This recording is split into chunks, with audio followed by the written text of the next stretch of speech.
Blood is really interesting because it's the only fluid tissue in the human body.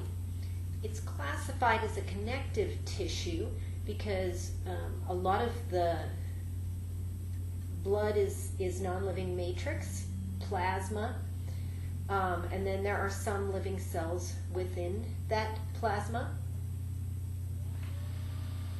The plasma itself is mostly water, but it's also got other stuff dissolved in it. It's got nutrients like glucose and amino acids. It's got some salts like sodium and chloride and metal ions that are needed in the body. It's got respiratory gases like oxygen and carbon dioxide. Blood also carries the hormones around through the body. There are different proteins that are working, doing different jobs, being carried around the body in the blood. And there are also waste products that have been generated by metabolism from the different cells, and they're being carried to where they can be eliminated. Some of the proteins, one of the key ones is albumin. It's important just because there's so much of it. There are clotting proteins around that help to stop blood loss when you have injury to a blood vessel. And there are also antibodies that help protect the body, and we'll talk more about those when we talk about the immune system. The formed elements portion of the blood are made of three main families of cells. Erythrocytes, which is another name of red blood cells, are by far the most. Leukocytes, another name for white blood cells, and that's a family of cells that are mostly involved in the immune system. We'll talk about them more when we get to the immune system.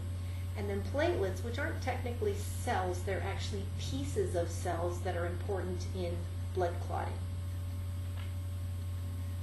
So starting with red blood cells, the main function of them is to carry oxygen.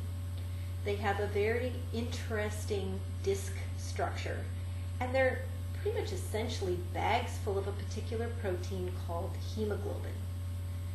Really mature red blood cells don't have a nucleus, have very few organelles, and their main function is to flow around and deliver oxygen, remove carbon dioxide from tissues.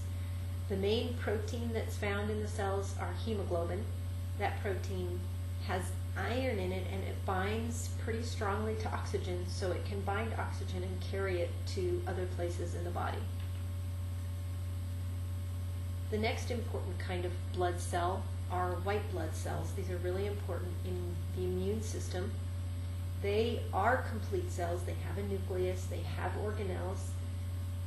They're able to actually move in and out of blood vessels, so you can find white blood cells leaving the bloodstream and going to an area where there's been inflammation or injury. They move by this really crazy amoeboid movement when they kind of move their cell membrane around. And they're also very interesting in that they can move towards chemicals released by damaged tissues.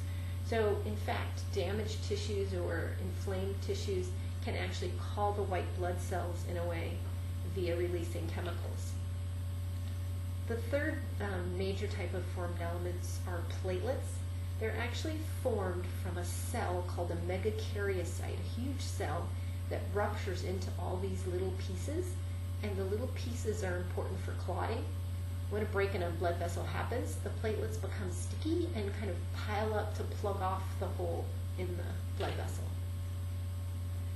The process of making these various blood cells is called hematopoiesis, and it happens in the red bone marrow.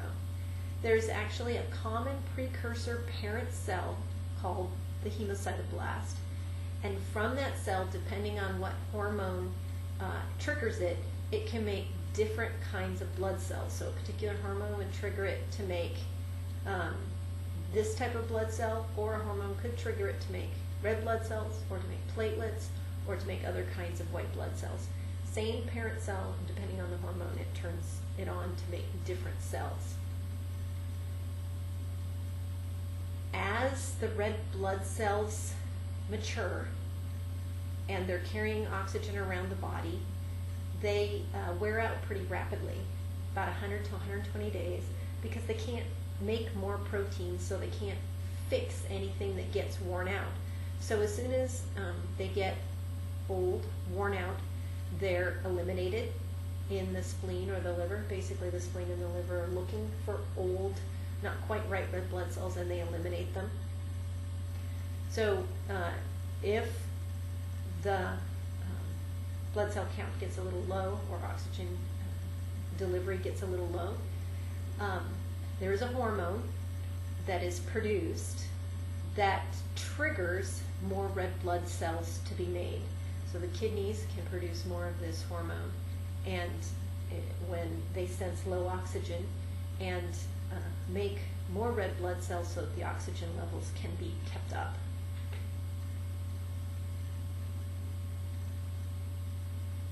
So talking about how platelets work now, you can see a picture here of a red blood cells leaving an area, and this is blood forming a fibrin clot. So kind of a mesh that you can see here forms usually within 3 to 6 minutes to try to stop the blood from leaving the vessel. It's a problem though if your blood clots too much. So if a clot happens in an unbroken blood vessel, we call it a thrombus. You can see a picture here where a clot is forming in a vessel that's narrowed, and so it could block delivery of blood to that area, wherever it is in this particular picture if you're looking at the brain. Another danger of too much clotting is the thrombus itself, the clot could actually break away and float through the bloodstream, and when it gets to a smaller vessel would actually block that.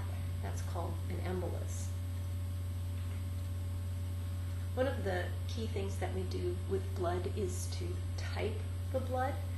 Blood has certain proteins, the red blood cells, on their surfaces, and what protein is going to be made is genetically determined. If you have a certain protein on your red blood cell surface, there are foreign antibodies that can get in and bind to that on the surface of the red blood cell and cause clotting to happen, which you don't want. That would be considered a transfusion reaction. For example, you had a certain type of blood and you were given the wrong type of blood, your body would respond to that type of blood and clot it, and you would have the clotting problems.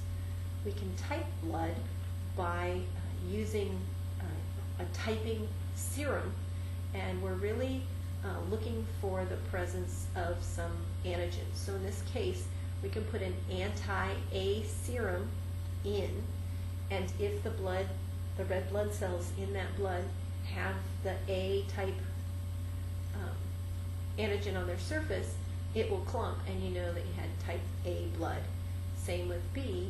If you use that particular serum and it clumps up, that means your red blood cells have the B type antigen on the surface, and it will clump.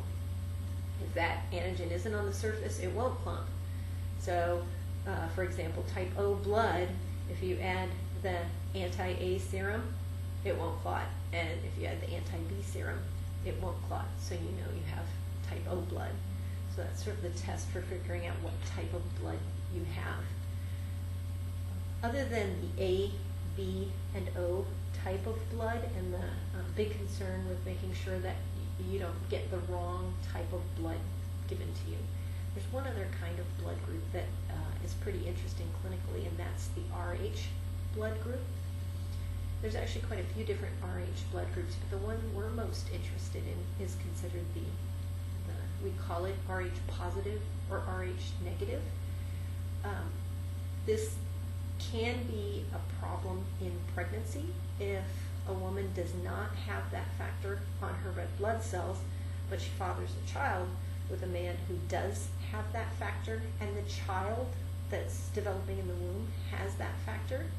It's possible that if blood is exchanged between the mother and the fetus, which could occur in a pregnancy or during birth, that the mother would actually develop antibodies that would attack the blood, and generally it wouldn't be a problem with the first pregnancy, but in future pregnancies it could be a problem.